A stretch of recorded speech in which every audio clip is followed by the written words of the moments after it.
kerja KB suntik progesterin? Yang pertama, mencegah ovulasi. Yang kedua, mengentalkan lendir serviks sehingga menurunkan kemampuan penetrasi sperma. Yang ketiga, menghambat transportasi gemat oleh tuba. Efektivitas KB suntik progesterin. Jadi, kontrasepsi suntik tersebut memiliki efektivitas yang tinggi dengan 0,3 kehamilan per 100 perempuan atau per tahun, asal penyuntikannya dilakukan secara teratur sesuai jadwal. 5 keuntungan suntik KB progestin. Yang pertama sangat praktis, yang kedua sangat efektif, yang ketiga meningkatkan kuantitas air susu ibu yang sedang menyusui, yang keempat tidak mempunyai efek samping yang serius pada kesehatan, yang kelima tidak berpengaruh pada hubungan suami istri, yang keenam penggunaan jangka panjang. Baik, saya akan melanjutkan teman saya yang menyebutkan keuntungan suntik KB progestin. Yang ketujuh, sangat cocok pada wanita yang telah mempunyai cukup anak, akan tetapi dia masih enggan atau tidak bisa dilakukan sterilisasi. Yang kedelapan, dapat digunakan oleh perempuan di atas usia 35 tahun hingga menopause.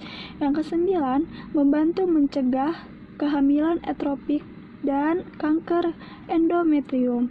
Yang ke-10, menurunkan kejadian penyakit jinak payudara. Yang ke-11, mencegah beberapa penyebab penyakit radang panggul. Yang ke-12, yang terakhir, menurunkan krisis anemia bulan sabit atau sickle cell. Terima kasih. Keterbatasan KB suntik progestin. Yang pertama, sering ditemukan gangguan haid.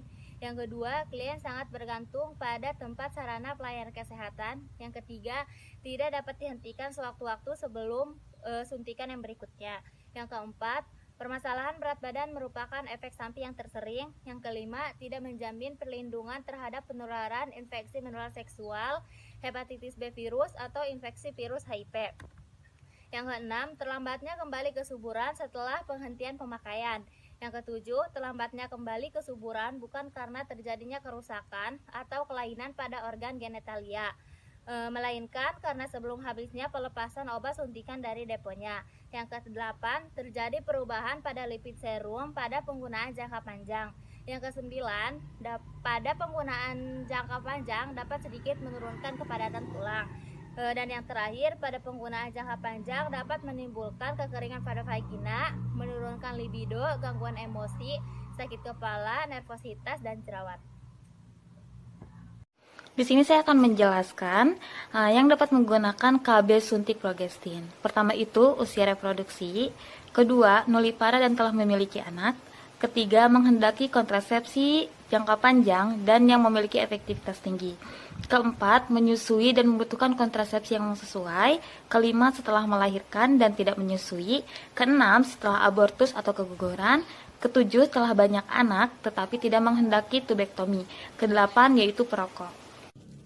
Yang tidak boleh menggunakan KB suntik progestin atau kontraindikasi. Yang pertama, ada hamil atau dicurigai hamil. Yang kedua, perdarahan perpaginam yang belum jelas penyebabnya.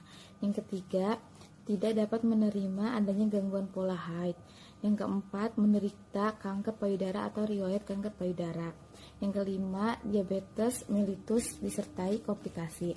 Selanjutnya, ada waktu mulai menggunakan KB suntik progestin. Yang pertama, setiap saat selama siklus haid asal ibu tersebut tidak hamil.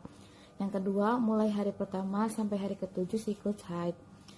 Yang ketiga, pada ibu yang tidak hamil, injeksi pertama dapat diberikan setiap saat, asalkan saja ibu tersebut tidak hamil.